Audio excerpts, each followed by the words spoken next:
Hello and welcome to Some of the Answers with Jen and Jamie. This is the official podcast of Third Eye Family Solutions, where we help you find a new perspective that will empower you to live a life of your dreams. Each week, we explore topics that are designed to help you face the challenges that come with life. We don't have all of the answers, but we do have some of them.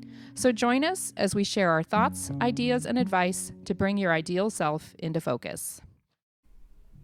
Hello, and welcome to another episode of our super great but also inconsistent podcast.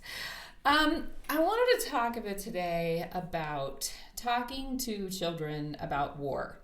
Not the funnest subject, not the thing I'm most excited to talk about, but it's come up a lot. It's come a lot up in my own life, and it's come up a lot in my office. So, obviously, most people are aware at this point there's been an issue with Russia invading Ukraine.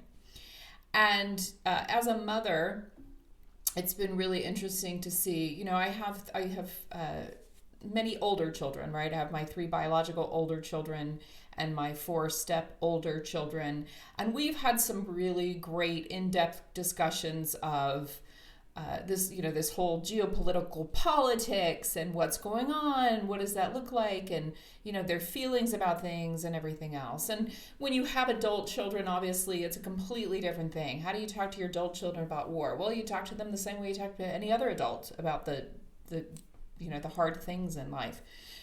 When your children are younger, it's a whole lot more challenging.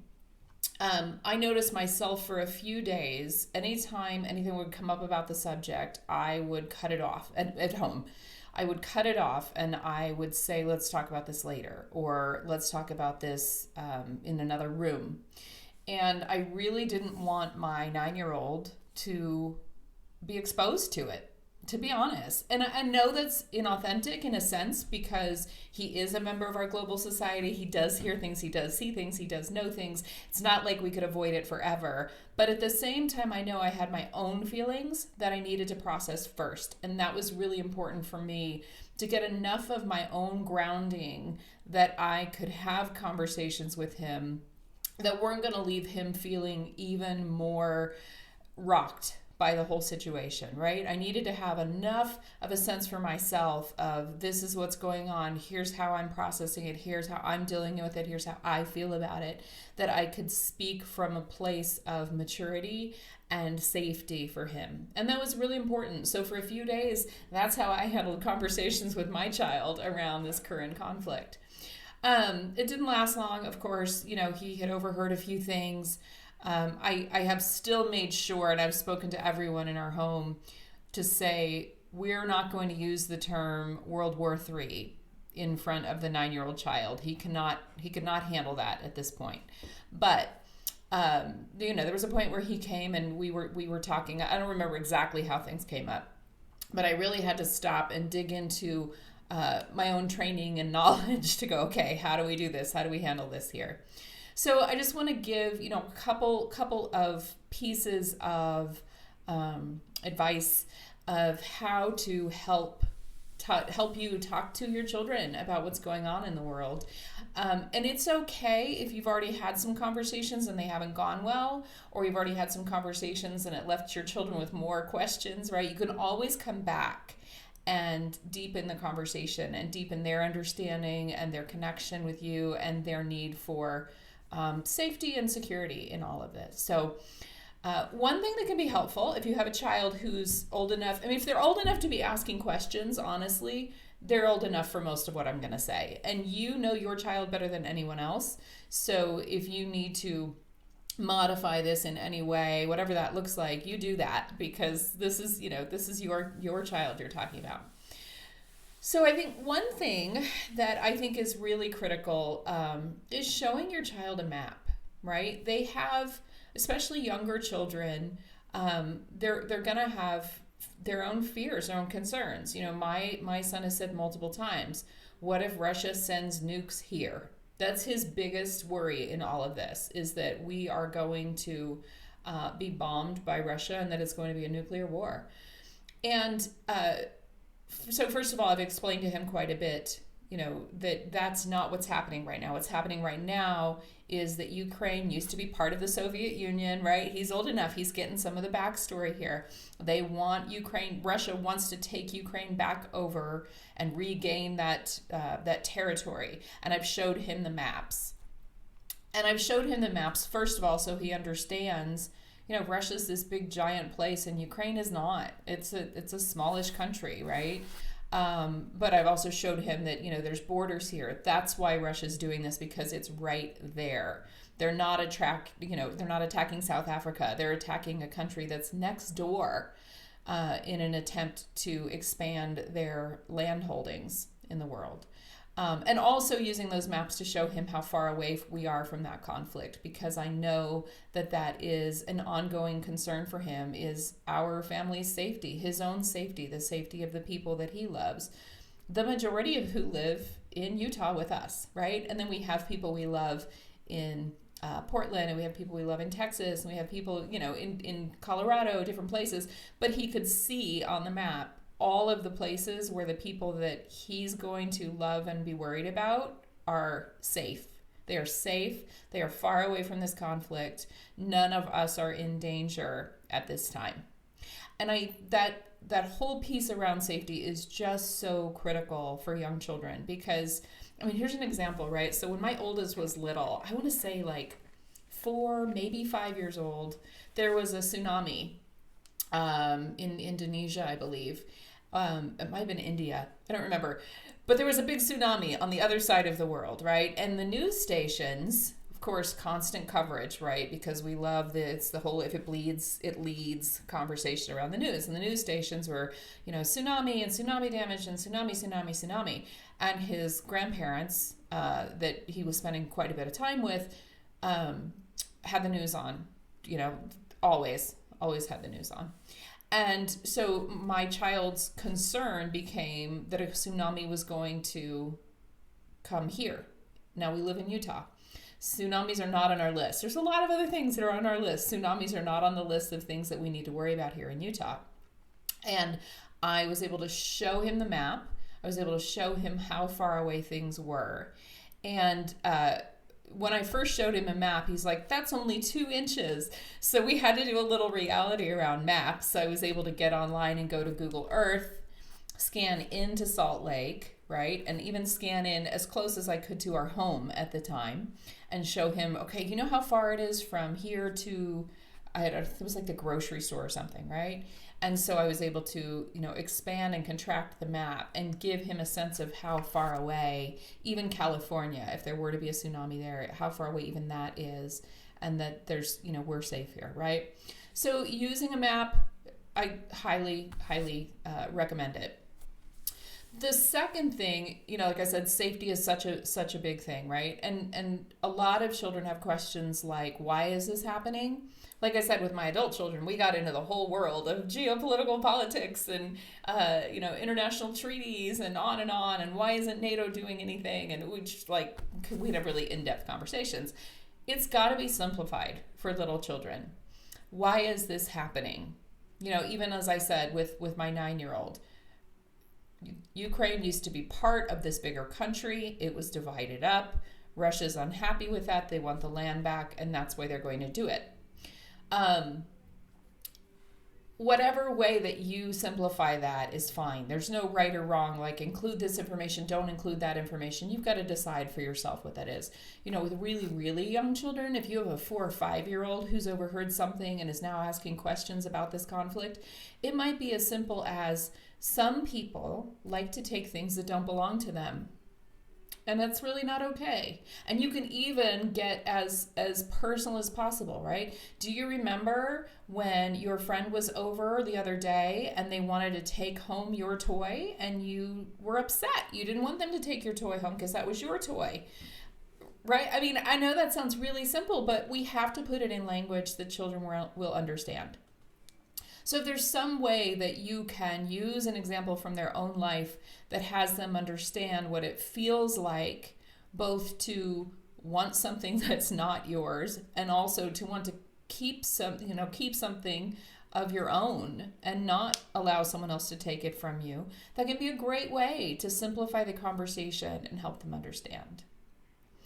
And then I think the third piece of advice I have,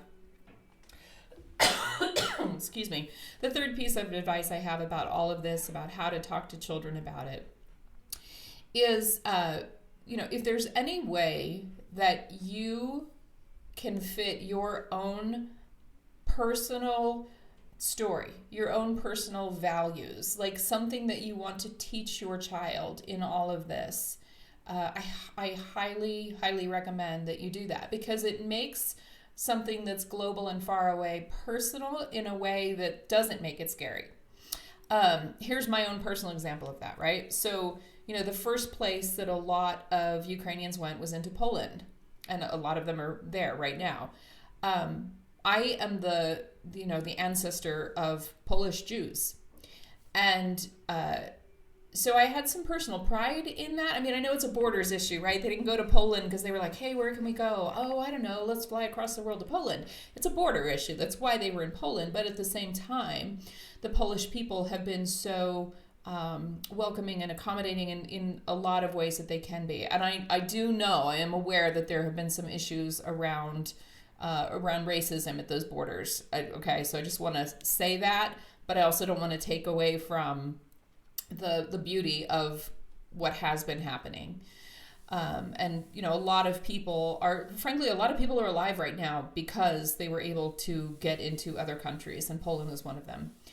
So like I said, I have my own, that's personal history for me, right? And I explained that to my 9-year-old. I explained to him, this is where our family comes from, at least a portion of it, right? This is where our family comes from. This is why that family came to the United States. They came to the United States to flee during World War II, or just at the beginning or right before World War II, because it was an unsafe place for Jewish people to be. And people in the United States were not that welcoming, but fortunately the Polish people right now are being very welcoming and very supportive and very helpful to the Ukrainian people who have gone there. It's given him a little something that, while he's 9 and there's not really much of anything he can do, he did ask me about giving some of his allowance money to help some people, which we're working out the best way to do that, because I do want to support him with that. Obviously, if my children want to be social activists, even by donations, they're going to get those opportunities. But the link to Poland that made it personal for him is something that he's been able to have some pride in, and it's displaced some of his worry. Having the pride has displaced the fear. It's displaced the worry, the concern, the what ifs, etc. Hasn't displaced all of it. It's still an almost daily conversation where he says something about, what if the Russians bomb us? What if they come here? What are we going to do? He does know that there's already U.S. military that's been moved. Living in Utah, a lot of the fighter pilots, the fighter jets, have been moved to the Black Sea in that area, and he's aware of that. He heard someone say something about it. It might have even been his dad and I talking about it. And, he's proud and happy to know that there are people who are taking action to protect the people of Ukraine.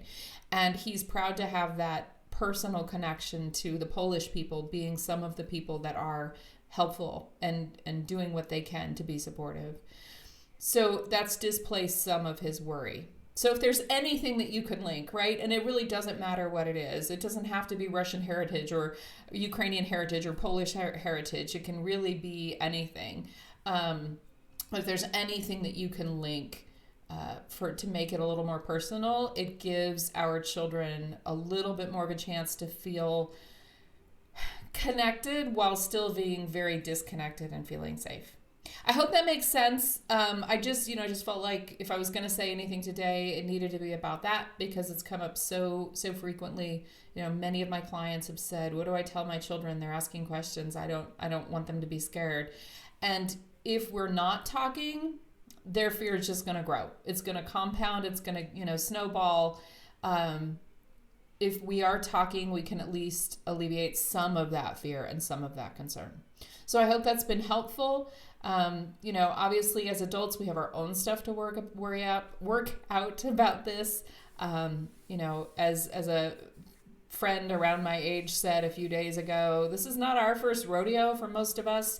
We've been through multiple iterations of, oh, now there's war and what's going to happen and how are we going to be involved and everything else. But it doesn't make it any easier.